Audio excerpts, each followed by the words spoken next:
Hi guys, and welcome na naman sa isa nating vlog kasama yours truly and also my fiancé, soon to be wife, Erica. So for this trip we went to Malaysia. This vlog was made before the pandemic, so don't worry, we're safe. Now the picture shown earlier is some of the pictures that we took nung kami ay nasa airport pa sa Pilipinas and when we arrived in Malaysia. This video right here is the video of us purchasing yung ating ticket para sa kanilang train or parang MRT sa kanila. So in Malaysia, if you're going to purchase a train ticket, actually hindi actual ticket na papel yung ibibigay sa inyo. So para siyang coin which you put in dun sa machine para kayo ay makapasok. So parang token sa arcade. So our trip to Malaysia will be separated into parts. So this is part 1. So I hope you guys enjoy. And if you do enjoy, please hit that like button, share the video, and also if you're new here, please don't forget to subscribe. Elevator nila parang bullet train ang bilis. Escalator pala.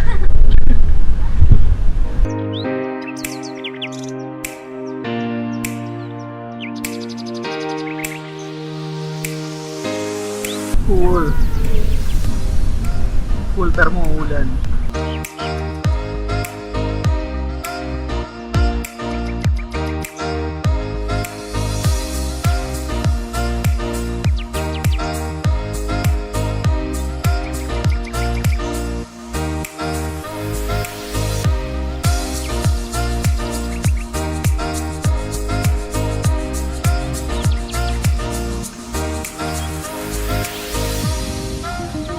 So time check 6:30 PM. 6:30 PM pero parang yung araw is Alas 3. ang liwanag, kakaiba. So papunta kami sa Petronas Tower. Kanina galing na kami ron kaso umulan. So nakapag-video naman. So ayun, nakapag-video naman. So babalik kami ron para sa night lights. Kasi yung night mukhang mamaya pa dadating. So mastig lang. Bye.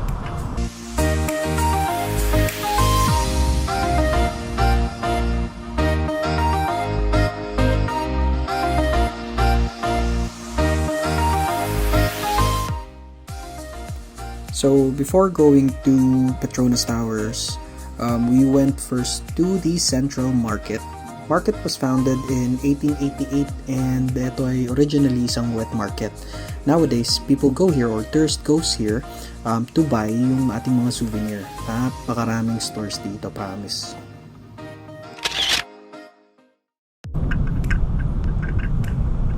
Currently walking through the Petronas Tower. So sabi ni Mahal, gayain ko raw yung nandun sa pinanood namin vlog kanina. So we're currently walking over to the Petronas Tower. It's kind of big though.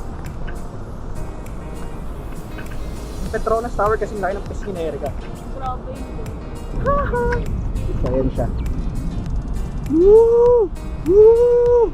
Woo! Turista mode! Woo! Woo! Turista! Woo! Turista kami, huwag kayo magulo. So Ayun yung KL Tower oh. Ayun pala yung KL Tower, lapit lang pala. So ayon sa story, yung Petronas Tower is once the highest building, tama ba? Yeah. Yes. So once the highest building, kaso ngayon kasi, natalo na siya sa Dubai. Yung sa Dubai kasi almost 1/4 yung tinaas. So, wala siya laban. So ngayon, we're currently walking. Harap mo na? So ganyan, siya kalaki. Parang yung pisngi ni Erica kasi. So ano masasabi mo sa trip natin? Paano ang best na natin nagpunta sa Petronas Towers? Alam ko maganda ka. So kanina nung nagpunta kami wala masyadong tao. Ngayon nakala mo may party na. Yung sa mga pupunta na summers lang parang ganun na itsura niya. Yun siya. Yun siya. So magpipicture muna. Wow, public bank. Oo, ganda ah. Pipicture-picture muna kami, tapos balik kami mamaya.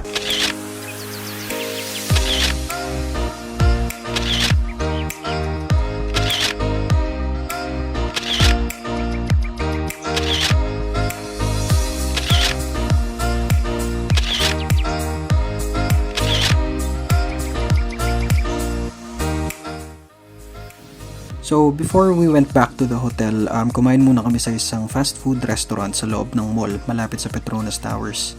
Masarap actually.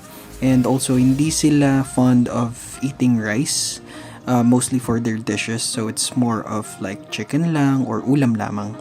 So, tara, kain muna tayo. So, renta namin yung bukas. Walang katao-tao. Walang tao. Walang tao. Kahit yung driver, wala. Renta namin yung bukas. Pumunta kami sa Bato.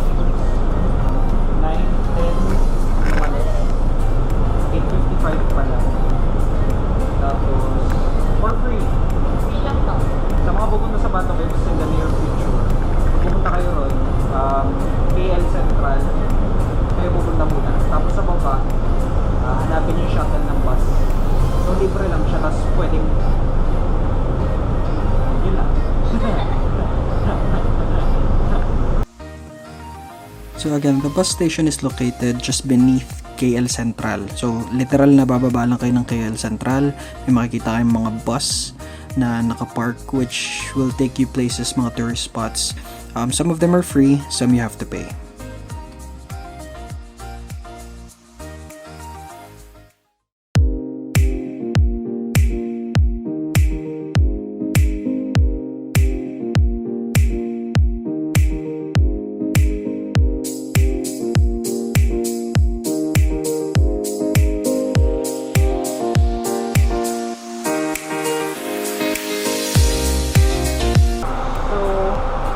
False alarm. So akala namin yung bus dediretso ng Bato Caves, hindi pala. So nandito kami sa parang train station. Sasakay pa kami na isang isang tren papuntang Bato Caves mismo, which is hindi ko sure kung saan. Sa taas na? Sa taas kaya? Ayun.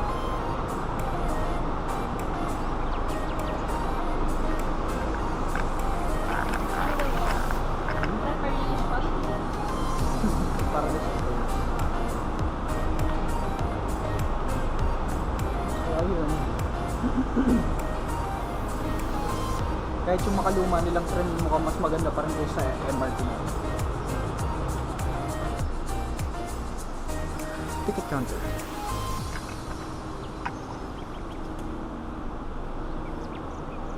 Ito. Ay, kaso tatanong pa pala natin.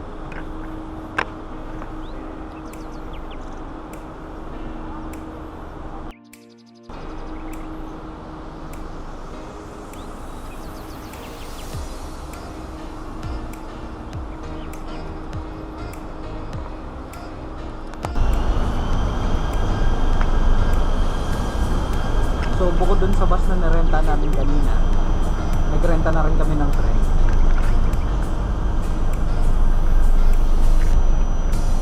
Tapos pinasakay namin si ate kasi kawawa naman siya, mag-isa lang siya. Sabi na namin sa kuya, medyo mura lang yung tren. Yun ang pinagkaiba ng Malaysia sa Pilipinas. Sa Malaysia, halos lahat libre kasi pag mamayari ng government. Sa Pilipinas naman, lahat hindi libre kasi hindi government. Okay na. Okay na raw. Babalikan mo mamaya. Update na natin. Train ride to Bato Caves. So yes, kami lang literally yung nakasakay. Well, actually, meron isang nakasakay na babae. Pero etong train na to is almost walang nakasakay. Maybe because nung nagpunta kami doon is it's a work week, work day. So most of the people are doing their jobs at their offices. So kami lang yung siguro nung oras na yun yung papunta ng Bato Caves.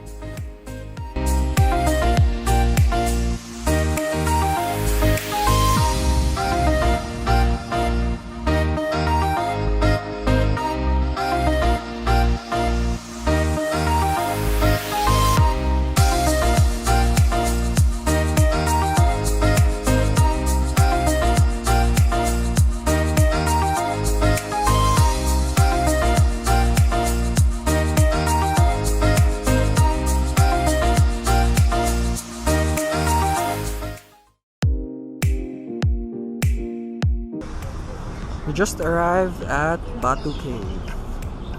So, kanina may unggoy. Eto, unggoy. Haha, haha, unggoy. So far, wala masyadong tao. Mukhang wala masyadong turista. Pero wala pa naman kami doon sa harap. So, may mga kainan naman. So, ayan na yung Batu Caves. Ayun, nakikita ko na yung hagdan. So siguro advisable na magdala talaga ng sombrero sa lugar na to. Hindi kasi maraming ibon. Tapos kalapati pa. Prone na pumupo sila. We'll be back. Welcome to Batu Caves. So first off, Batu is a Malay word meaning rock. Also, pagdating nyo rito, mapapansin yung merong may malaking statwa sa harap ng Batu Cave. This statue is Lord Murugan. So it's the tallest statue of a Hindu deity in Malaysia and third tallest statue of a Hindu deity in the world. So kung mapapansin nyo sa mga pictures sa video, sobrang laki niya talaga. Also, joke lang yung onti lang yung turista kasi yung sa papunta wala kayong makikita masyadong tao, mga lokal lang. Pero pagdating nyo sa harap ng Batu Caves, Diyos ko, sobrang daming turista. Bukod doon, sobrang daming ibon.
So another sight to see dito sa Batu Caves is the colorful steps.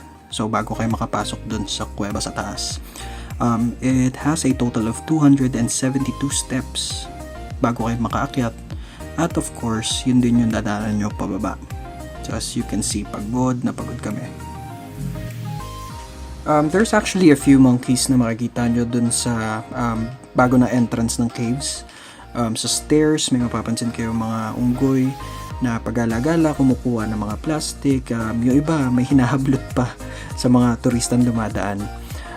Pero, from what I know is that we have to leave these animals alone. Kasi, well, of course, we have to take into consideration na yung caves is napapalibutan ng gubat. So, near sa kanilang bahay, yung pinupuntahan ng mga tao. Kaya, tayo na nga lang yung nakikipunta, tayo pa yung magrereklamo. You will also notice a few people na umakyat dito na nakapaa. They believe that the place is sacred kasi of course this is a shrine. So they take off their shoes, their sandals, their slippers at the bottom of the stairs. And then, susut na lang nila pag pauwi na sila. Also, there's, I believe today there's a strict dress code when you go to Batu Caves. The knees shouldn't be seen or hindi dapat kita yung tuhod at yung balikat. Maybe because that's their belief when it comes to entering a sacred shrine.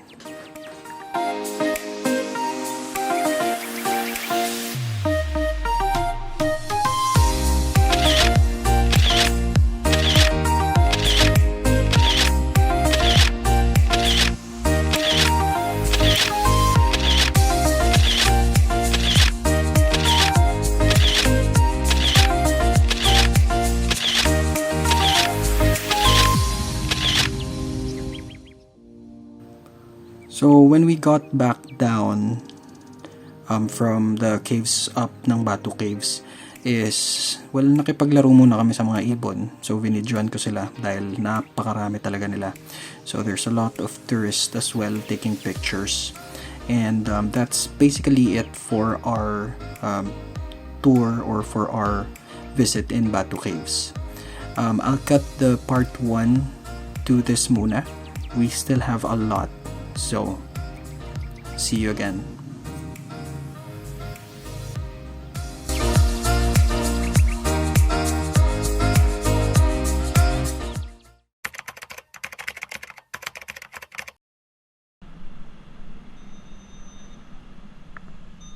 Oh, may ginagawa! Hindi mo pala ganun kataas? Shit! Sige, takutan. Buiset! Ba't ba kasi ako pumayag dito?